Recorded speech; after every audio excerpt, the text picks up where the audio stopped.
Welcome to the Powell Bros Movie Reviews, brought to you by our supporters at Patreon. Our reviews are more than just reviews. We are here to build the new Christendom by exposing the bad writers, money lovers, and sexual perverts found in Hollywood. Continue listening to know what type of content we as Christians should be consuming and what we should stray away from. This is the Powell Bros Movie Reviews. If you wish to support us in our mission, head over to patreon.com/the Powell Bros or follow the link in the show notes. There you'll gain access to our exclusive show, the Powell Bros Mini Reviews, as well as early access to both movie chronicles and movie reviews by the Powell Bros. And now, on with the show. We all love a good redemption story. We're drawn to them, moved by them, and inspired by them. 1994's The Shawshank Redemption is a classic in its own right. A film that deals with many different themes of loss, grief, hope, and perseverance. Once an obscure film, now a timeless one. Now, what happens when a man is convicted of a crime he did not commit? How does he deal with spending the rest of his life locked away in a prison? Is there hope for him? What kind of character is he going to be in the story that he is tragically placed into? Well, stay tuned to find out as we review The Shawshank Redemption. Welcome to the Powell Bros Movie Reviews. We are in Season 2. We are in Week 2, and it is a good one. We're here. Another week, another movie. I am excited about this one. Been looking forward to watching this and reviewing it. Excited about hearing Tobiah's opinion of this. And yeah, I am one of your hosts, Trent Powell. I'm here with my other host, Tobiah Powell. How are you doing? Doing pretty good. Yeah, not bad at all. We just got finished with our movie chronicles, and it was second live stream. Second live stream. End of the Acolyte. Finally, we don't have to talk about that anymore till they announce season 2. And I'm excited. It's got some interesting things to talk about today. Definitely. So, Tobiah, what movie are we reviewing?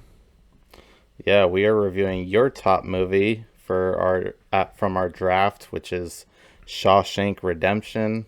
Yes. Considered I don't know if it's considered an oldie but a goodie, I guess they say.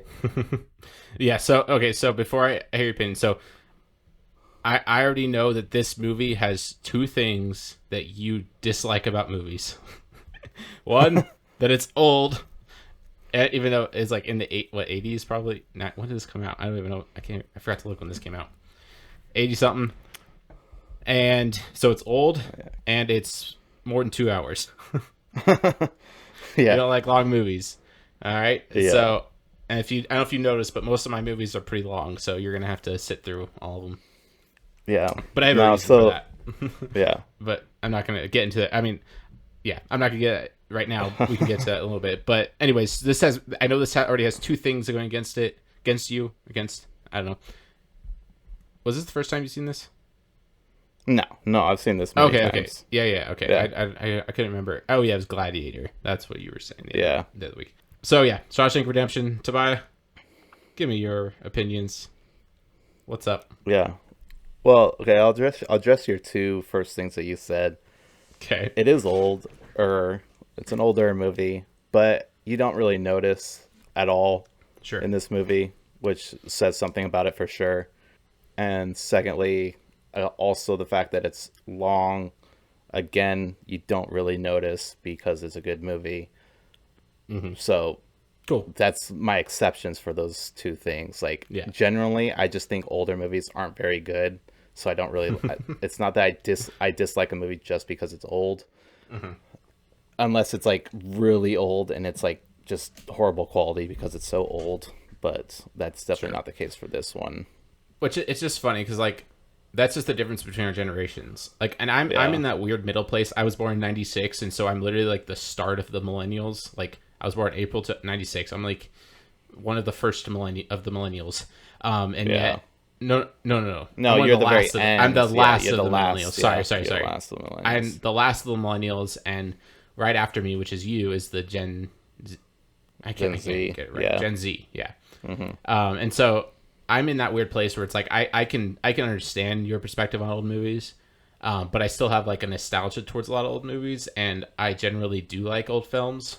And because I think I appreciate them for what they are, even if they are pretty poor quality, I can enjoy them a lot more than maybe you can. And that's just that's just how we are. Yeah. Just because we grew up in kind of a different generation, sort of, even though we're only a year and a half apart. So, anyways, For sure. it's just interesting seeing that. Even looking at our list of movies, I do have, I think, 2 movies.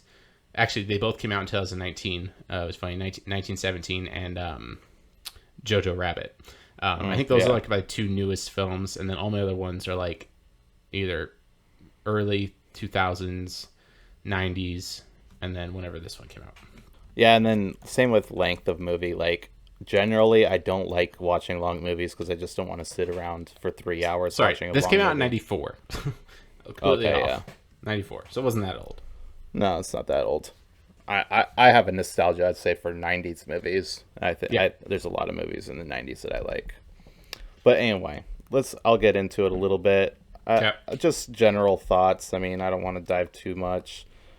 But yeah, I mean, like I said, I've watched this movie many times. I've always liked this movie. It's always been just an enjoyable movie for me. I've never reviewed it, never like dug into it, which is obviously the case for most of the movies that we watch, because that's why we started this podcast, is because we needed to start digging into movies and really tearing things apart and seeing what's good, bad, and ugly. Yeah. No, I think it's got a solid structure. I see, like, this movie, I think I've noticed a lot more about, like, the undertone meanings that aren't usually, like, you might not notice them right away. Or the first couple watches on this. I mean, I don't know, maybe I'm just dumb, but like there's just a lot of things. I get you. Yeah, for sure.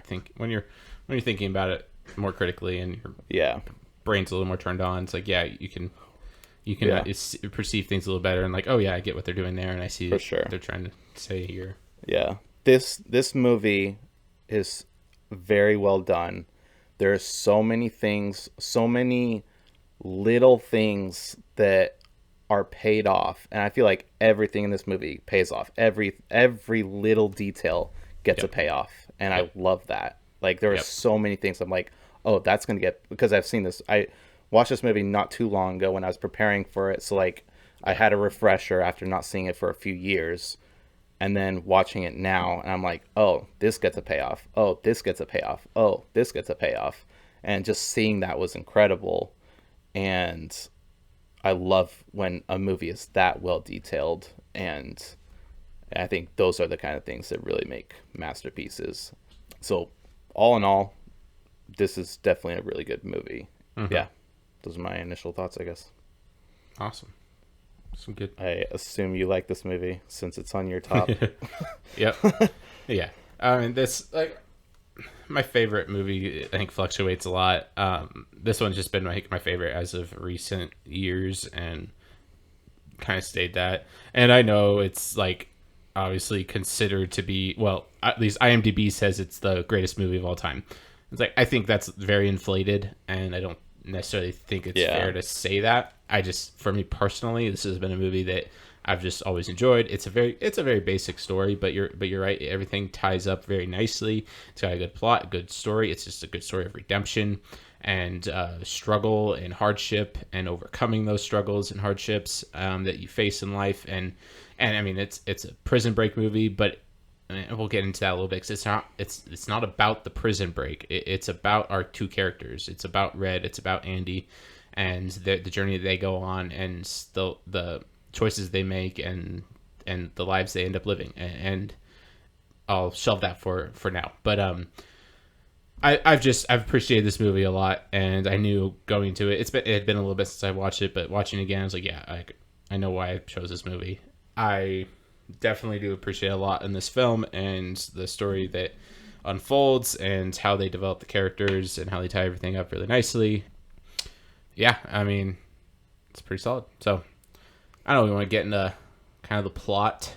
We're following Andy Dufresne. I don't know how to pronounce his name. Yeah. But following Andy, good old Tim Robbins. And and so this whole movie is told from the perspective of Morgan Freeman's character Red. The entire movie is from his perspective and seen through his eyes. He narrates the film throughout, but it's not like an annoying narration where it's like he's telling us things that are happening and things that we already know. Like, no, he's telling us how Andy is feeling or what he's perceiving about certain things, and then saying like, yeah, like if he's telling from his perspective. Also, it's like, when I first saw Andy, I thought he was going to be the first one to break once he got to prison, and he wasn't going to be able to handle this, and I lost $100 on him or whatever, and because I bet that he would be the first to break. So like, even that, you see like Andy, or you see Red's perspective of Andy throughout the film, and you see it once Andy gets prison. He's kind of a loner. He doesn't. He keeps to himself. You don't really know, even from our perspective, like what's going through his mind, what he's dealing with necessarily. So backing up, we start off the film. We find out that his wife cheated on him, and she was having an affair, and he is in court, being convicted of a crime, being convicted of murdering not just his wife but her partner. And we have that scene at the beginning where I think that was at the beginning, where he's in the car. Wait, or is that later on? The car scene where it shows. Yeah, that's in the beginning. It is at the beginning. Yeah. So he's in the car. He's drunk. He's got a gun, and he's going up to wherever his wife is with this other man, and he's contemplating going in and shooting them up. But he decides not to. He turns around, goes home, or wherever he goes. He doesn't end up killing him, but through some unfortunate circumstances. Actually, interesting enough, they don't show us him turning around. They say it in the courtroom, but they never show us. They right. leave like a little bit of like did he do it or didn't he? They don't tell us till later, and I think that's interesting. Because, like, in your head, when you watch this movie or when you watch it for the second time, you're just like, oh, he didn't do it. But there actually is a very clearly, like, they didn't show us him walking away. They actually show him walking towards the building, and then we hear gunshots. And then they're kind of talking about they're talking in the courtroom about what happened. And then he says, I didn't shoot them. I walked away. I got back in my car, and I went home. And while he's in court, he's very reserved. He doesn't have any expressions on his face. He's just kind of he seems pretty cold. And even the judge makes a comment saying like, "I see no remorse in you. You're just a wicked human being." And so I'm gonna give you 2 life sentences in prison. Final judgment. Mm-hmm. And so he's sent off to prison and sent off to the Shawshank prison. And that's, I think, right after that, and Red is kind of narrating this, and then we get to meet Red. Well, he's in prison. He's an inmate, and he's watching all these new recruits coming in, or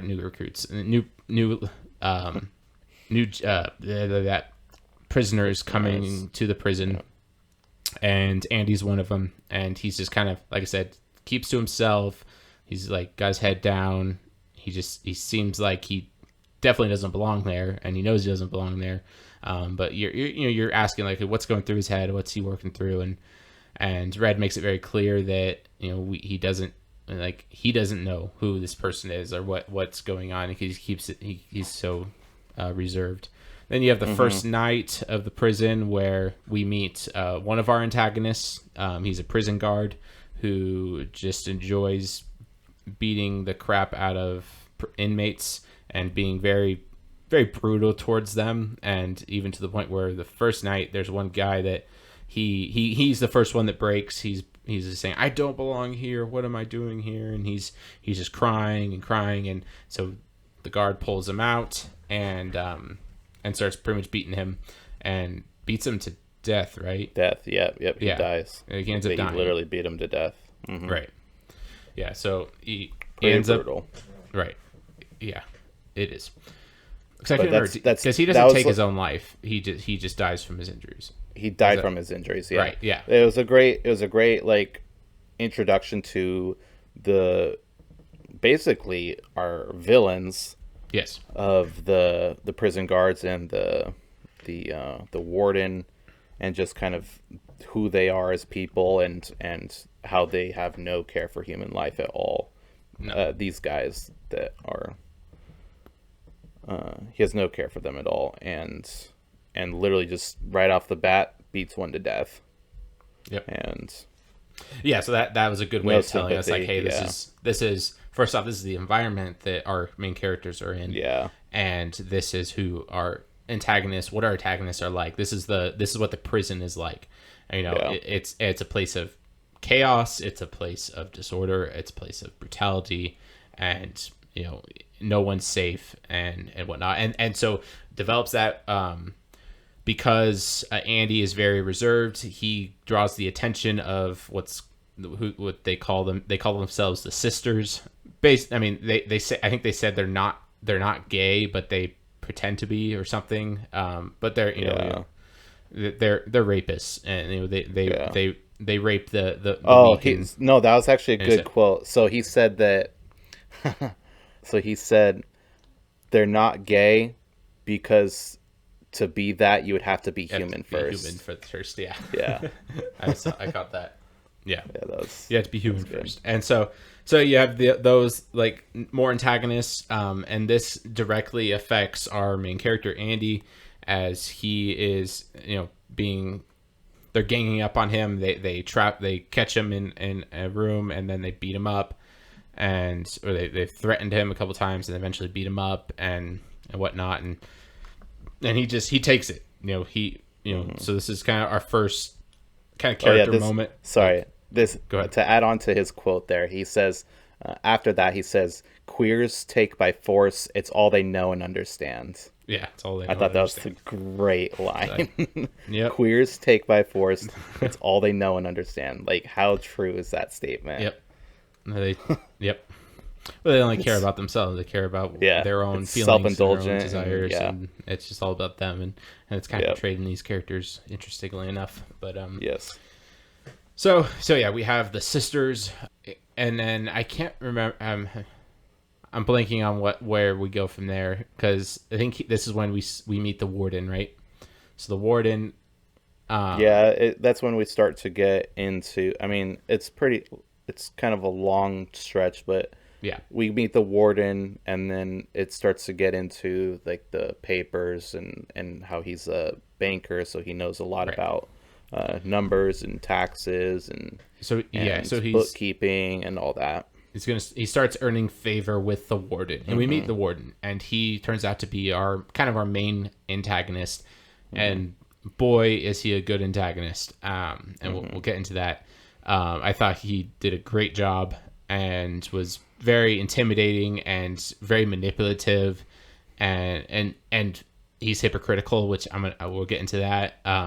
Because I think the first time we meet him, he goes into Andy's prison cell, I'm pretty sure. And the very first time we meet him is actually the very beginning of the movie, because when they all come into the prison and they're lined up. Yes. Oh, right. And he is there. Yeah. But then he has gone for a while. He has gone for a while after that. Okay. But we do get an idea of what he's like, because he has him hit. He has the one guy go and hit the other guy for asking a question of like, when do we eat or something. Right. And then when he meets Andy, Andy's kind of gains favor with the warden, and the warden goes and beats up the kind of leader of the Sisters, or he sends the cop guy to go, or the security guard to go and do that. And so he doesn't mess. So the Sisters don't mess with Andy anymore, or I think they do mess with him one more time. Was that the deal? There's a lot in this movie. So after, that's a little ways into the movie. Yeah, when the warden goes in there, I think it's not long after that they beat up the. Yeah. Right. So this first scene with the warden, or meeting Andy, we find the warden sees that Andy has a Bible and he's like, "Oh, so you're a man of the word," or something like that. And so he quotes a Bible verse, and Andy then in turn quotes a Bible verse or quotes the same verse or the rest of the verse. Yeah, well, so And Andy quotes the verse that I'm not gonna, I'm totally butchering it. yeah, But he says that to be prepared when the master comes into your house, yep, as the master is coming into his house, and yeah, that so right. he quotes that first, and then the warden quotes a verse. Yeah. I don't remember what he quoted, but Andy quotes Mark 13:15. Watch therefore, for you know now when the master of the house cometh, and warden counters with John 18:12 and says, I am the light of the world. He that followeth me shall not walk in darkness, but shall have the light of life. Which is interesting because the warden, so he claims to be a man of God. He says, I care about nothing else but the Bible, and he says something else. But anyways, you find out he's man of the word, and he's man of the Lord. But what's interesting, even using that verse, is he's referring to himself as the one that others should follow. If you follow me, you'll be in the light. But in reality, you follow him, it leads to darkness, because he is in darkness. He's very much a hypocrite, and uses even scripture for his own gain and for his own purpose and for his own self-righteousness. Which develops throughout the film as we see him as an antagonist, see him being very manipulative, even in his desire to kind of bring Andy in on his side, or to gain favor with Andy.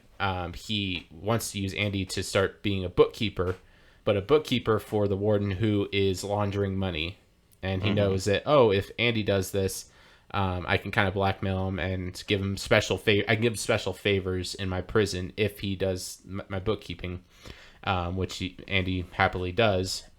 And so, anyways, this point we realize kind of a little bit of what this story is about, in some sense, or we learn about our characters. And one important aspect of this, as we're talking about scripture, is this is literally the story of Joseph.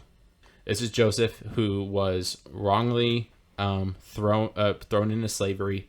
And being in Pharaoh's house, and he gains favor with Pharaoh, but then he is wrongly accused of trying to seduce Potiphar's wife, and when she was really the one doing that to him, but he was innocent in that, and so he's thrown in prison. And in prison, we find out that he has special abilities, or he's able to interpret dreams, and he then eventually uses that to gain favor in the prison guard, in the prison, and eventually with Pharaoh and so forth. But you see Joseph's story in that he's an innocent man who was wrongly accused, and he is brought down to nothing, but rises to glory, rises to a status with the king, with the ruler of the land. So he comes from death and is resurrected and ends up goes to life. That's literally Andy's story. He is wrongly accused. He's an innocent man thrown in prison, and slowly throughout the story, he starts gaining favor with the warden and with others, and he's becoming more of a good presence in the prison, and he's making the prison a better place. He's introducing music and a library, reading and education. So because this prison is very clear, it's like they don't encourage study. The warden even says that, like, I don't encourage my inmates to learn and study. So he's withholding that from them, and so we see that develop throughout the film as we see Andy. He's rising from nothing to a higher status. Now it's not that Andy's perfect. Andy's not a perfect character. He's a flawed character, and we start seeing his flaws throughout this. And that, for one, he's kind of fearful, but he's willing to even lie and launder money for the warden. He's trying to think. Getting ahead of myself. We'll dive back into that in a second. So we eventually get to so he starts opening up after this a little more, and we get to the scene on the rooftop. There's a lottery for work for these men to be able to go and do some labor, and so he gets picked. That scene's actually way before that scene's way before he starts helping the warden and all that. Oh, okay. Yeah, you're right. because that's where it starts. Because that's where he talks to the guard and tells him about the money that he got from an inheritance or whatever, so Yep. that he told him how to avoid the taxes on it. You're right. So, which goes back to Joseph's story, because he is able to interpret dreams for these inmates, and the word gets out, and eventually goes up to Pharaoh, who's having bad dreams, and so he goes to Joseph, hey, can you interpret these dreams? And then he gains favor with Pharaoh. So same story. Yeah. You're right. Yeah, my brain's all over the place today. I'm you're good. going off of like 3 hours of sleep. Okay. So, but that roof scene, what did you think of that scene where they're working? You have the guard that's up there watching them. Yeah, no, it was great. It was interesting to see, like, because he was so hesitant. He wasn't sure, like, because he heard him and he's like, I know exactly how to fix that, like, Yeah. And then he's like, do I walk over to him? And then Red's like, what are you doing? Get back to work. And he gets back to work, and then he's like, no, I need to go help him. And then in the most creepy way possible, he walks towards him. Yeah, that's true. and then they're like about to shoot him, and then the guard grabs him and hangs him over the edge of the building, about to push him off. And he explains to him, look, I can help you with your tax situation, and I can make sure that you don't have to pay a single penny in taxes. And again, in the most creepy way possible, he's like, do you trust your wife? After walking towards him really creepily. Right. He's like, do you trust your wife? He's like, excuse me? Excuse me? Which I think is like a little bit of his, like, showing his character, and that he's kind of awkward. He's an awkward guy. For sure. Yeah. But he's also he's very passive. Yeah. Because, he takes responsibility eventually for everything that happened with his wife. He said, I was not a good husband. I pushed her to this other man. He eventually recognized, like, yeah, I'm a passive man. I don't take action. And so even that scene, you see him starting to take action, starting to take risks, because he doesn't have to do that. Like, yeah, he can help this guy, but this security guard, he's a complete jerk. Like, he could easily kill me right then and there, and no one would make a fuss about it. Yeah. So he's taking a risk, and this is the first of many risks that he takes throughout the film. And some of them do result in actual hardship upon himself. This one, he's taking a risk. Like, he could die, he could get beaten up, but he does it, and then he uses that as an opportunity to care for his men, for his fellow inmates. And so he says, I'll do this, like, but give us a break, get us some beers, and I'll be happy to do this for you. And so he kind of one thing I wanted to point out, this is something they kind of point to in the beginning of the movie, and it definitely grows, but you see in the beginning that Andy is like you said, very passive and quiet, and you can tell that he doesn't belong in the prison. Yeah. Whereas Red, when they introduce him, he's pretty loud and outgoing, and you can tell that he belongs in the prison. Right. Like, that's his home.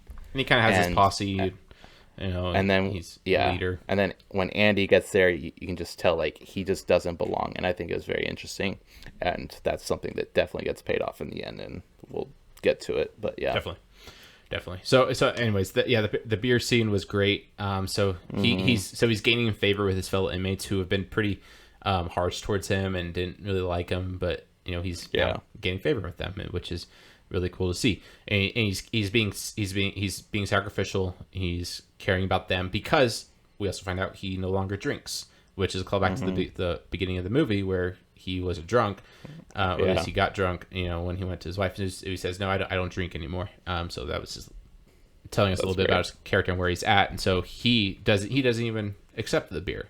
He won it for these men, because he knew that they've been working hard, and this would be a good payoff for them, and this would be a great opportunity for us to bond, but also for me to gain favor with them, not even in a selfish way, just because I think he genuinely cares about this prison and about these people, and it's like, this is my life, this is their life. He's at this point, he's accepting that this is going to be his life this is the rest of his life, being in this prison. Like, he's going to die here. And that, of course, begins to develop and change a little bit later on for the most part. But, yeah, thought it was a good scene.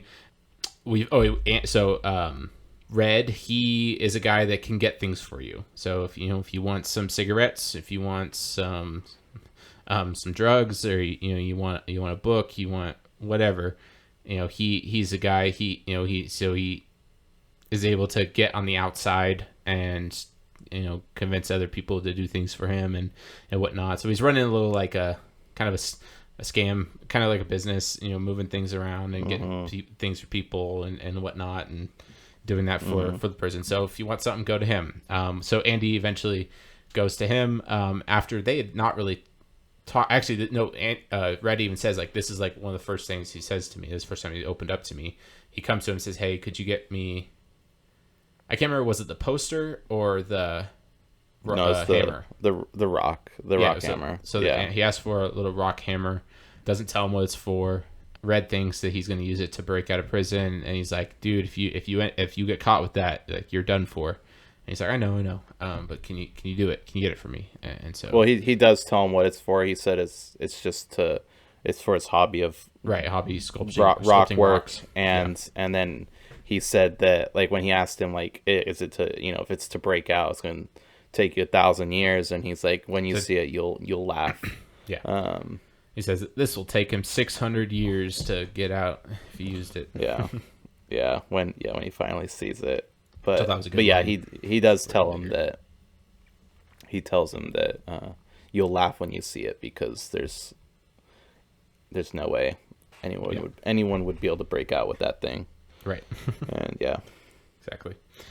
And so and eventually he asks for a poster of this actress or whatever. But we find out that he's covering up his little project in his jail cell. And yeah, so that was an interesting point. So we see him carving his name on the wall. Yeah. And then we hear Red talking, like narrating, and he's in the movie theater and he's talking about, I think he was mentioning how, like, they like to go to the movie and it's just like a special thing for all the inmates or whatever. And then there's the actress that's on the screen that all the inmates really love. And then he goes in there with a new amount of energy that we haven't really seen in him at all.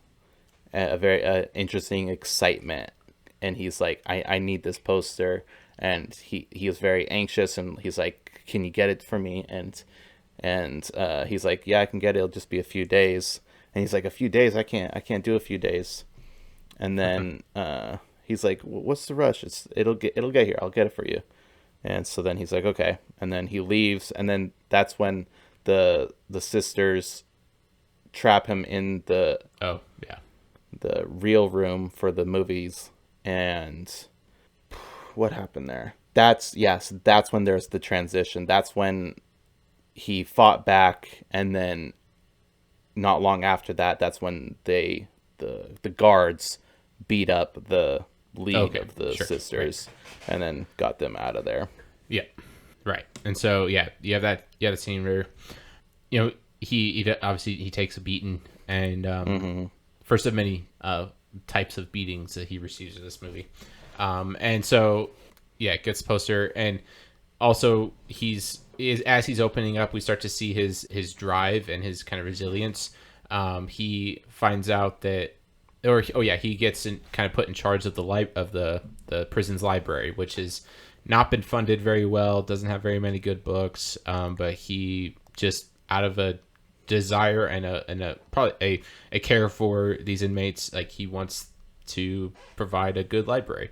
And so he is told, like, by the warden that, like, hey, if you want to get funds for this, you're gonna have to write a letter every day to the board or whatever, and see if they'll allocate some funds towards you. And he's like, okay, I'll do it. And Warren's like, yeah, good luck. So he literally writes a letter every single day for, I can't remember how long, multiple days. Yeah. And so he was doing one a week, and for a very long time. Yeah, okay. It was once a week, yeah. And then eventually they're like, I think it was 6 years later, they're like, we got your letters. Here's a little bit of money. Just leave us alone. Right. And What's so and interesting? they're like, yeah, go ahead. Sorry. no, you can go ahead. Well, what's so interesting is the passage of time in this film. Oh yeah. Like whenever time passes, it's usually Red narrating something, and he just says, it's been 6 years, it's been this long, however many months or years. It just nonchalantly just passes, and but it does it in such a good job where it's like we're still the story's unfolding for us, and like time is going really fast, but it's also unique because this is in prison. These men are in prison, and time is kind of irrelevant in some senses, because a lot of them are going to be there for the rest of their lives until they die, and time just either can go really fast or probably very slow and drag on and on, and you get a sense that like in certain instances how time is weighing upon our characters. Especially when Red is in solitary confinement, or not Red. Andy's in solitary confinement, and he's in there for a whole month. Which we'll get to that. Yeah, way ahead. So, anyways, he's able to get the funds. Well, no, so they give him like $200 or something, like a pretty small amount, and he's like, and they're like, now please stop sending us letters. Like, here's some money, and he's like, okay, I'm gonna start sending 2 a week. And so he sends 2 a week, and eventually gets even more funds, of course, for the library, where they fully fund it, and then they donate a bunch of books to the library. And it just it was a great scene because you're starting to see the inmates reading more and getting more involved in this and getting excited about this and wanting to learn and grow. He's helping everyone out with their taxes, or the prison guards. He's helping with their taxes. He's helping people learn and read. He's recommending books to them and everything, and he's just bringing life to this very dead place. He's bringing joy and excitement and interest and intrigue, which is just really interesting because we see this throughout the film. Where, like, the prison becomes a better place because of Andy and because of his sacrifices, because of his devotion. He is re-enchanting the prison, this place that was a place of abuse and hardship and hopelessness. And hope is a very big theme in this movie, especially with Red. But this place of hopelessness, he's bringing hope. He's bringing meaning to these prisoners' lives. But it seems like every time there was like a high, we immediately get a low, especially with this other inmate that we meet. Can't remember his name, but the first librarian. This guy ran the library for Red. Turns out his parole board says he's good to go, but we find out that he's not wanting to leave, and he's very old, and he's been in prison since he was like a young adult, and so this is all he's really ever known. And so he's threatening to kill one of his fellow inmates, one of his friends, and so he's holding something to his throat, and he's like, "I'm gonna kill you because I don't want them to take me away. I don't want to leave this place." Like which shows just what prison is doing to these men. It's like you hate being there, but then you become so attached, and it becomes all that you know. You don't want to go back in society because you've missed everything. Like time, it didn't stop when you went to prison; it kept going. And then, but eventually, Red also is the one he bringing order in where there's chaos. He calms him down and helps him out, and then this old man, he leaves the prison, goes back into society, into he goes stays at a halfway house. He has a job at the grocery store, but we're seeing that it's like he's pretty miserable, and he's sending letters back to the inmates, and he's just saying like, everything moves so fast now. Cars are flying past. Like he said the first time I saw an automobile was when I was 18 or whatever, and it was just like a one automobile, and now there are cars everywhere, and everyone's always going, and times didn't slow down, it sped up, and he feels like he does not belong in this world. Even at the grocery store, his manager is kind of a jerk to him, and this lady's like, hey, you better double bag, or because last time you didn't double bag and all my stuff almost fell out, and then his manager's like, yeah, what are you doing? You got to double bag it, you know that, and everything. So he's being kind of hard on him, and he's writing these letters back to the inmates and just saying like, hey guys, like I don't belong here, and then he eventually says, I think I'm not going to stay anymore. And it turns out, and we get one of probably the most like gut-wrenching scenes in this film, but in a lot of films, where he decides to kill himself. So he hangs himself in the halfway house. He carves into the headboard. I can't remember his name. Brooke, I think. Yeah, Brooks. Brooks was here, and he hangs himself, and he just like, and they called it getting institutionalized, where you live in prison so long that it's your home. It's the only place you know. Right. And you were there too long, and you missed the world as it grew, and now you're a part of the prison. Yeah, and he even makes a joke like saying like, maybe I should just go rob someone or kill someone or something. And he's like, I should rob the groceries. I should rob the grocery store and shoot the manager at it while I'm at it, just for a little bonus. Right. Yeah, just so he can get he's back. Like, but I'm too old for that, and so then he's like, I'm gonna leave now, and then he kills himself. Yeah, which was just, it was a pretty impactful scene, because like you recognize like, oh man, like where's the hope here? Like what? Like this man, he got out. He has his freedom, and it's not enough. You see like an idea of like, this is where Red is heading. This is where Andy will be next after Red. And this is the journey these inmates are going on, and this is where they're going to end up. And then right after this, we get an introduction to the rock and roll guy. Oh, yeah. And the young kid. So he kind of gets into this story, and this was like well into, like, he had been there for, I think, 10 years at this point. Yep. Andy had been in there for 10 years, and this guy comes in, and Andy had already like built the library up to greatness, and then Red says, well, once they're introduced to this guy, he's a young kid, he's dumb, he doesn't have any educational background, and he's just a cocky kid, and Andy sees a lot of potential in him and wants to help him, and Red says that the library was Andy's first project, and this kid is his next. And he works really hard and cares about him and wants him to get his high school diploma, and wants to see him succeed and grow. And you see him just getting frustrated because he just feels like he can't do it, and he even takes the test and thinks he failed, so he throws it away. Andy picks it up, turns out he passed, gets a letter from the high school or whatever in the state, and says, yep, you passed and you got your high school diploma. And so you just have this moment of hope, and then we get, what's up? Sorry, you might have been. Maybe you're about to get into this. The conversation about it. Well, Andy starts talking with. I can't remember exactly where it came up, but that was it. Because Andy was telling this kid his story and what happened, and then turns out that he was in another prison and was talking with this one inmate who told him basically that the reason that he was in.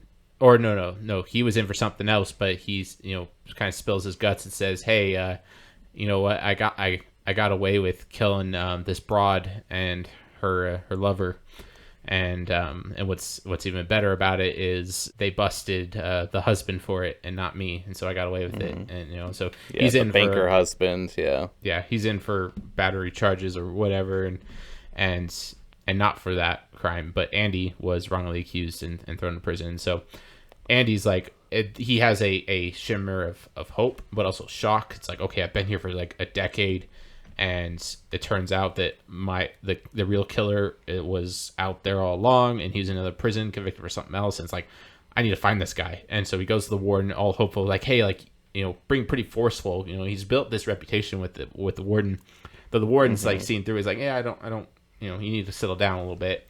But he's saying like, come on, please go try to find this guy. I think he had his name right, he has there's like a nickname. It's like, hey, I told this story. Like, it turns out I'm innocent. Like this can prove my innocency, my innocence. And the warden's a little hesitant. I think he says, though, like, I'll do what I can do. And then a little bit later, he meets with, the warden meets with the kid, and he takes him out back, and he's, kind of warming up to him and just kind of being pretty, like, I think he tries to, like, say, hey, like, can I trust you? Can we cut a deal? And he's like, okay, I need you to answer me one question. Was that story about Andy's wife's killer true? Is Andy really innocent? And he says, yeah, it is true. And so he's like, well, you swear in front of a judge. You swear in front of a judge. And he's like, yeah, absolutely. Yep. And so the security guard, one of our antagonists, he is up top, aims his rifle at him, and kills the kid right there. So, which was like, I think that was the big turn for the warden. Like, we knew he was bad. We knew he was antagonistic towards Andy, but that was like, okay, now we know what this guy is capable of and what he's willing to do in order for his cut, because Andy's been doing his taxes. Andy's been helping him launder all this money to different accounts, and I'm not like, I don't want Andy getting out of here. Like, he's my guy. Like, he can spill the beans and get me busted, or if not, like, I don't have an accountant anymore in prison. So he's taking advantage of Andy, being that he's in prison, and that he can, and he can give him special privileges if he does what he says. So, and it turns out, though, before that, we found out that Andy has been laundering money to a fake person. So he created a person, got a driver's license, ID, birth certificate, and everything for this made up person, and he's directing all the funds to him, so that if at all possible, either the warden will be filthy rich, he can use this person to get this money, or, like, it can be used for other advantages down the road, something like that. But anyways, so it turns out, like, we kind of get a little bit into, like, what's actually going on, what he's doing. But the warden's like, yeah, I don't want this getting out, so kills the kid. And then Andy, he suspects and pretty much knows that the warden killed him, because he finds out the kid died. So he's like, he knows what's up. So he goes to the warden. It's like, hey, like, I won't tell anyone that what you've been doing if you let me go. If you find my guy, like, I won't say it. I won't tell anyone. And that pretty much pisses the warden off. And so the warden puts him in solitary confinement for a whole month. Right. At that point, that was the whole month, right? Is that how it went down? Because I know that when he first went to him about I think it was a little later that he did that. Really? But I can't remember how it went down. It was something. It was right after that, but I just don't think it was like that, because I remember when he first went to him about his killer, he told him at that same time that like don't worry, I won't tell anybody. Yeah, you're right. So he says that before. Yeah. And so that's what tips the warden off. He's like, okay, I gotta get rid of this kid. Yeah, because he's willing to. Yeah, and then he kills Andy's him. A liability. But then I don't remember what happened to make him go into solitary confinement, because it did happen. That was the next thing, but I don't remember. I think he goes off on the warden. Andy does. Like, he's pretty mad because, like, Andy's like losing, like, all the hope that he had at that moment is now slipping through his fingers. It's fading away. And to the point where it's like, okay, now that's all I have. Like, if the warden's not gonna go find my guy, the killer, and this kid's dead, like, I have nothing now. And it's just like, it's fading really fast. And so he's starting to kind of lose it, and he's losing hope. Like, it's fading away. And so you're right. I can't remember exactly what happens, but basically, the warden throws him in solitary confinement for a whole month, which is a lot. Because usually it's like, I know Red says that usually a week is enough to break a man, or a week is too much. But a whole month, like, I can only imagine what that does to Andy. And I think that's kind of like the beginning of our all is lost moment. It is. Like, that's where we're really getting into it. And so the month is up, and you can just tell how it weighs on him. This is one of the passages of time that happens in the movie, is Red's narrating, where it's like, you see it, like, obviously, He's growing out a beard. He just looks absolutely miserable. He's been in just darkness for a whole month all by himself. That can definitely drive a person insane. I can't even imagine how awful that would be. Okay, hold up. Yeah. Yeah, we have it wrong. So Okay. There's a lot that happens. Yeah. That's one thing about long movies. It's hard to remember the order. It's hard to of review it, everything. apparently. Because so he was in the solitary confinement for 1 month. He had his 1 month in solitary confinement. Yeah. I think it was because he did go off at the warden in the office when he confronted him. He gets into solitary confinement. One of the guards comes to him and tells him that the kid passed the thing. Okay. and told him about the diploma, and then the kid dies. Yeah. And then after his 1 month, he's the prison guard comes up to him and he's like, I know you. I'm sure you've heard by now that he died, and I think it's the warden that came up to him. Yep, the warden comes. And he opens the door. Yeah, comes in. And it's like, I'm sure you've heard by now that the kid died, and how about I give you? And they have that whole exchange, and he said he's done. He's like, I'm done. I'm not helping you anymore with your okay, you're right. Your laundering. You can find someone else. And then the warden gets really mad and says, I'm going to give you another month to think about it, and closes the door.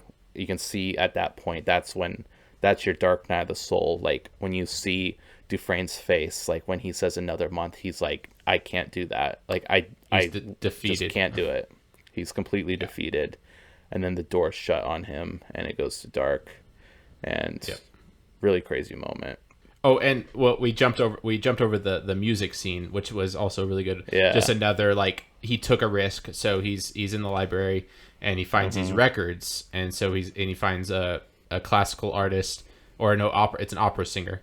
So he's like, I'm gonna put this on, but he also knows that, okay, I'm gonna get busted for this. Like, he's taking a risk, but he plays it for the whole prison. He plays it over the loudspeaker, and then he locks himself in there while the security guard is knocking on the door and say, hey, like, if you don't let me in, like, you're gonna get it. And so there's that whole exchange where it's just an incredible moment where the music is just going throughout the prison, and it's giving life where there's death. It's giving hope. It's giving just a sense of joy to these men.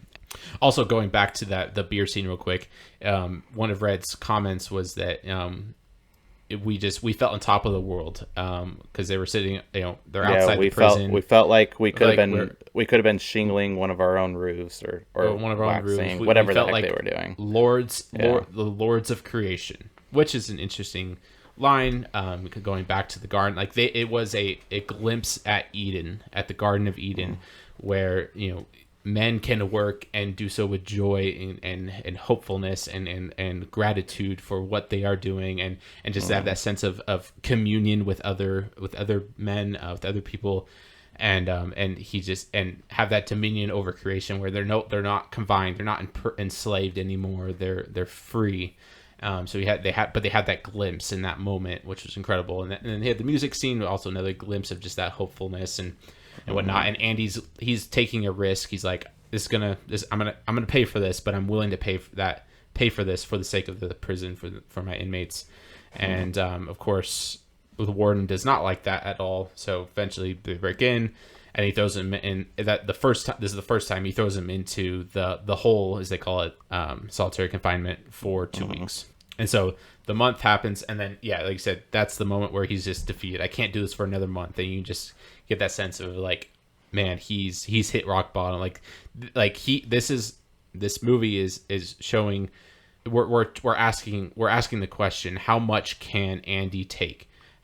Where's his breaking point? He's getting pushed to his breaking point, and once he hits that breaking point, what's going to happen? How is he going to respond? Yeah. And so, and then we get, after he gets out, he sits down with Red and has a conversation with him.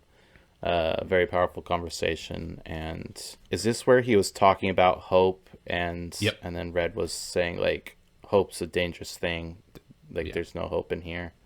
I thought they're at no. I think they're at the dining table when they had that They were conversation. out. I'm pretty certain they were outside. Well, that yeah, they were Talking about. outside for that Oh, conversation, okay. but I remember, was there a different point when they were at the dining hall and Red was like, "Don't talk to me about hope. Hope's a dangerous Yeah, thing." he said something, or he kind of snaps back at him. But yeah, But yeah, okay, you get that sense we that can yeah gloss over that because yeah, we're that getting Red long. he struggles with hope. Because we see him Red throughout the movie. He has to go before his parole board, and they ask him like, are you rehabilitated? And he says, yes, I am rehabilitated. I'm a new man. I've learned my mistakes. I'm ready to go in society. So he says, in a sense, he's saying the same thing over and over again, and then they reject him every time. You even get an interaction after that where one of the inmates is like, yeah, I'm up for rejection next week. 'Cause that's just how they see it. It's like there's no hope. Yeah. Like they're not getting out, or if they do, it's going to be a long time from then. Yeah. It's just these formalities that they're doing that are meaningless and pointless. And so Red is, he's just at the point of hopelessness. But yeah, but after the solitary confinement, so Red and Andy are having a conversation, and Andy is just, so when you're watching this for the first time, you're like, he hit his end. Like, he's saying all these crazy things, and he's like, hey, if you ever get out, go to this, do you know this place? And he's like, yeah. And then he's like, there's a tree in there with a long brick wall. I want you to go up to it, and by the tree, under a rock, a very special rock that doesn't belong. a rock that doesn't belong. You'll notice it. Under that, I have a gift for you, and I want you to go get it. He's talking very, very different than he ever has. Yeah, he's changed. He's completely changed. Yeah, and we think that he's giving up. He's giving up. Red thinks he's giving up, like, oh, he's gonna kill himself because it finds out that he also asked for some rope. Yeah. Yeah, so then they go inside and they're at the dining hall, and he's telling the guys about it and how it's like he was like, it was really weird, and he was talking all funny, and I'm worried about him, and then one of the guys is like, you don't think he's gonna, or he says, oh, he's all alone in that cell, you don't think he's gonna, do you? And then he's like, I don't know, every man has his breaking point. And we truly believe that, like, this is his breaking point. He's going to kill himself. And we hear from the other guy, he's like, I just gave him 6 feet of rope. He asked for it just today, and I didn't think anything of it because, I mean, why would I say no to him, Because the guys were like, why would you give that to him? He's like, why would I say no to him? Like, he's Andy. You need it for something, so let's give it to him. And so they're all worried about it, and worried throughout the night. Yeah, we don't even Red, see, like, he can't sleep. After that conversation with Red, we don't see Andy for a while. Yeah. Because we see them going to bed, and Red is having this conversation, some of it's narration, some of it's with these guys, and he's like, it was the longest night of my life. I haven't ever been able to not sleep as much as that night, and he's like, it was the longest night of my life. That's what the point was. And morning comes. They come out of their cells, and Red immediately, as soon as he comes out of his cell, looks over to see if Dufresne comes out, and he doesn't come out. And so the guards are, getting pretty angry. They're like, "Hey, Red or Andy, come out your cell, or we'll come get you." And not coming, so they go up, and then they're shocked at what they see. So they call the warden over. Warden comes in. And like I said, at this point, it's the next day, and we still don't know what happened to Andy. Yeah. Because he went into his cell. Yep. Okay, I take it back. We did see him because he talked to the warden, and he gave him some books, as he had been throughout the whole movie, as usual. Yeah. And then went into his cell. Next morning, we see that he doesn't come out of his cell. Right. And then warden's freaking out. He's yelling at everybody, saying, what the heck happened? Like, he was here one moment, now he's gone. What's going on? Yeah. And don't say he's just not here. And, and he's like, well, he's not. And so then he starts throwing rocks at them, and then he throws a rock at the lady, and it goes right through, and click, click, click, down. And they move the poster out of the way and see that there is a giant hole. And it clicks for them, so they get their dogs out, start smelling around, and Red starts narrating again and saying how all that they found of him was his old clothes, and I think that was it.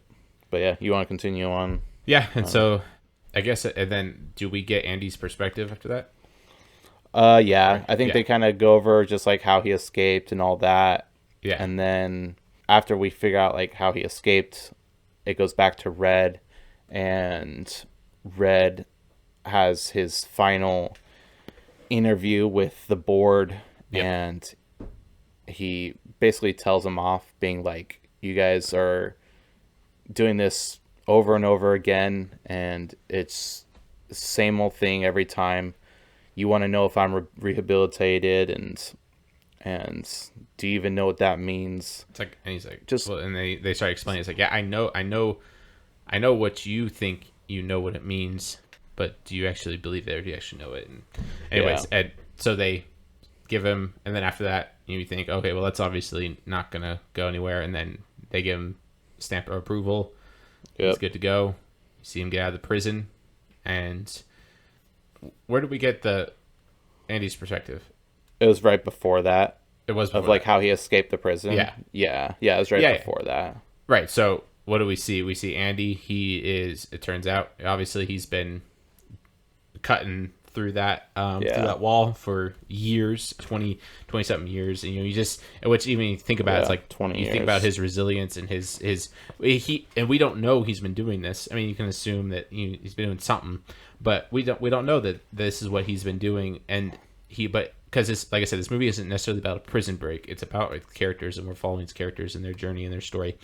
But he digs through the hole. Then he crawls through the hole, and then makes it into a sewage pipe, and you just have this pretty great scene where he's crawling through the sewer.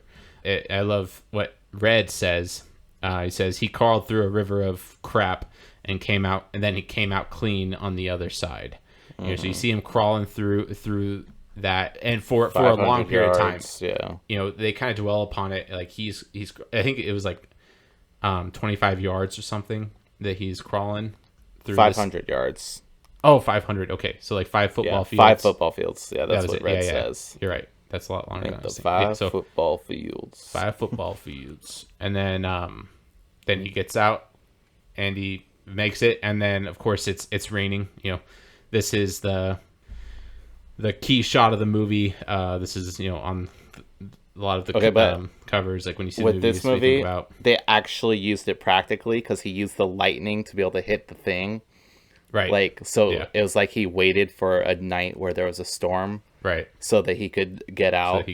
Actually made sense that it was raining, unlike Right. other movies where it's just all of a sudden makes sense. raining. Like he needed the lightning in order to get out, so he wasn't being loud when he was hitting the pipe. So he gets out, and you just have his rebirth. Like Red actually says something early on where it's like when you come into this prison, it's like it's like entering into a new world. You come in naked. Because they have to be all naked and they get cleaned down when they first come to prison. Yeah, he says naked as the day you were born. Day you were born, which is a key line that you follow throughout the movie. Because at the end, he takes his clothes off because he's a free man now. He's just escaped this prison, and he's just letting the rain fall upon him, and he's being cleansed. He's being renewed. This is his baptism. This is his. This is his, in a sense, of redemption. Like he's being redeemed from slavery. He's being redeemed from this prison into a new life, and so you have this that washing, that renewal, where he's now he's made new, and he's set free. And then I love that Red's interview was the scene right after that. Yes. And so this is a point that I want to make is that so at the very beginning of the movie we see Andy in his situation, and we question, is he innocent? Like, did he actually kill her? And later on, towards right before he escaped, we learned he wasn't innocent. He's like, I was a horrible husband. I was the one that drove her away. Takes responsibility. I was the one that she died. She's dead because of me, is what he says. He's like, I didn't pull the trigger, but she's dead because of me. Yeah. And in the beginning, we also right after the murder thing in the court. We meet Red, and he has his first interview like that's the first time we see Red is he has his interview. And so our question for him is he a changed man? And so those are the two questions that persist throughout this entire movie. Yep. And we get to the end of, so we find out that, well, technically Andy isn't innocent, but he is repenting of it. And throughout the whole movie, we find out that Red wasn't a changed man until this moment. Right. So at these two moments, we find out Andy is, he wasn't innocent, but he's a changed man, and now Red is also a changed man. Yeah, Andy was guilty, or Red was guilty, and now he's innocent. Yeah. Andy came in innocent and then recognizes his guilt and then repents. Yeah. And so he's set free. Red, who was guilty, he's set free, and he's a changed man. And he goes into society. And then, the question is he going to end up just like Brooks? He goes in the same halfway house. He's in the same room as Brooks, and had the carving. Brooks was here, and he goes to the same job, bagging groceries. And the question is Red going to end up just like Brooks? Has he? Because Brooks was a key character in the story to help us see this is where these men end up. So is Red going to end up like this? Has he lost all hope? Is he going to give up? And I love that. I love that scene where he's packing his bags just like Brooks was.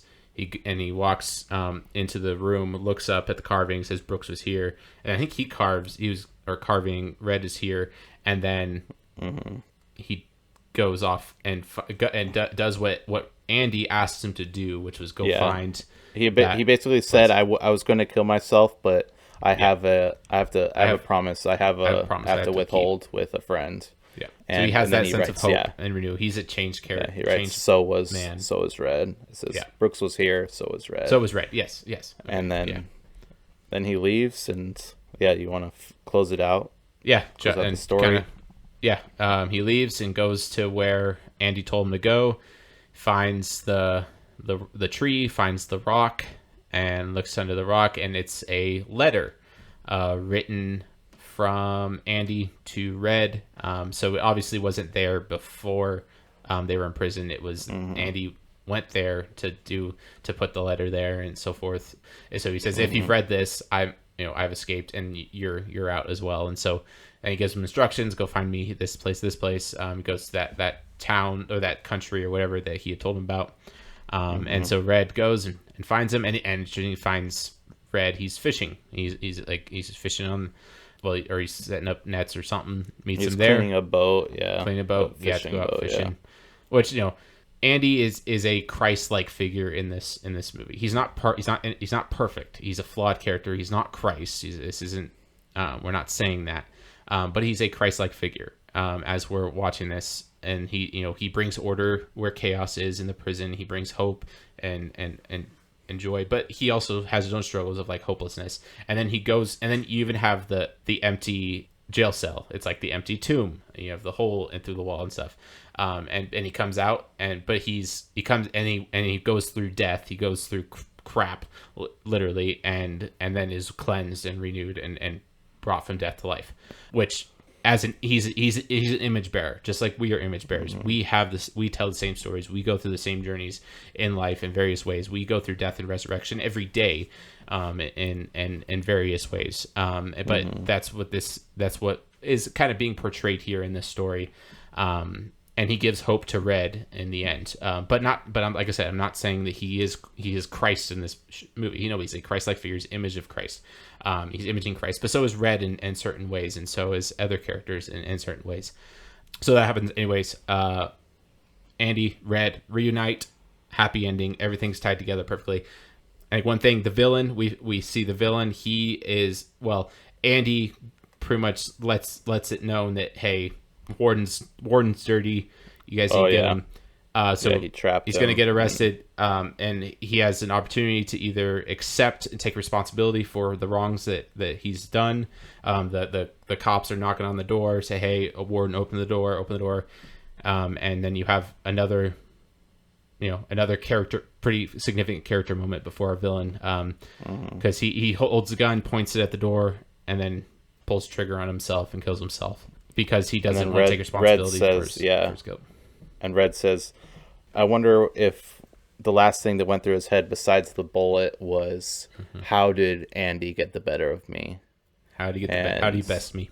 Yeah. So it's you have a dragon slaying moment. Andy slays the dragon, defeats the bad guy, crushes his head in a sense, and and redemption. then we have the symbolism of how Red talks about pressure and time. That's all it takes. Yep. And Andy had essentially an infinite amount of time, all the time to do what he needed to do, but taking a risk because the intelligence but there's the pressure, the willingness to take the risk. I could get caught any day. Yeah, like it could happen, and that could be all over. So, but he's patient and gets through it. All right, I think we should close this up.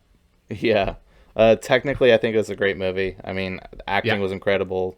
Yep. Cinematography, the score was awesome. Visuals, I loved it. The score was very wonderful. All around great. So, what do you want to rate this, Tob? Oh, man. Let's see. I think I had given Whiplash a 9.5 or 9.6. I can't remember. I think I gave it like a 9.2. We together gave it a 9.4. Yeah, I think maybe a 9.2 you gave it. And then we came together at 9.4. Man, I kind of want to give it 9.5, 9.4, 9.5, right around there. Okay. What do you give it? Yeah. So because this one's hard for me, because like if I'm saying this is my favorite movie, and like I said, that might change. I do personally I like this better than Whiplash, so I will say that. I think I gave Whiplash a 9.2. Mm-hmm. So I'm gonna give it a 9.5. So you say 9.4, 9.5. Like is 9.5? Yeah, we can give it a 9.5. Yeah, that's fine. What do we give Whiplash? 9.4. Oh, right. Okay. Are you okay with it going over Whiplash? Yeah, that's fine. No, I think 9.5. Like these, very close. Different stories, like very well. They both movies tie up all the plot threads very well and have a good conclusion. Yeah. And I know we debated how that last one, how Whiplash ended, and that was a really good conversation. But anyways, thought this was great. 9.5, I think, is a solid number. It's gonna be really hard to rate all these because there's a lot of really good films, but for interested to see where Pig is, and we got Gladiator, we got Founder, we got all kinds of movies. So next week we got Pig. So Nicolas Cage. Tune in next week for that. Yep, Nicolas Cage. Our second Nicolas Cage movie of the show. Oh yeah, Ghost Rider first last season. And so we got that, but as always, we have our Patreon. We will be doing a mini review as always, and we'll kind of dive into this movie a little bit and talk about we'll compare it to the IMDb rating, which everybody knows this is the top rated IMDb movie. Yeah. And so this did make the top 100. I think Whiplash is in the top 100 movies on IMDb. I think so. Yeah, we'll just talk about different little interesting facts about the movie. It's a fun environment where we can just kind of chill out, hang out, talk about it. And definitely. And then we do a mini review after that. Yeah, so if you want to support us and what we're doing here, you can head over there and buy us a cup of coffee. It helps us out, helps us be able to continue doing this show. And we hope this is helpful. We hope this show is beneficial for you. Yes. And we hope that you are getting something out of it, and we really do make this show for you guys so that you can really pay attention and be cognizant of the films you're consuming and watching, and the entertainment you're allowing in your house, and making sure that you are glorifying God through what you're doing and through the entertainment you're consuming. And definitely. Through our love for you guys, we do this, and we hope that it's beneficial, and we enjoy doing it. We love doing it. We look forward to this every week, and it's a lot of fun. So for sure, we thank you guys for listening as always. Trent, did you have any closing things you want to say? I think you closed it up well. Thank you all for your support. Yep, thank you so much, and we look forward to next week. Yep. That was our review of Shawshank Redemption, 9.5, and got Pig next week. Yep. So thank you guys again, and yes, thank you. We're out. See ya.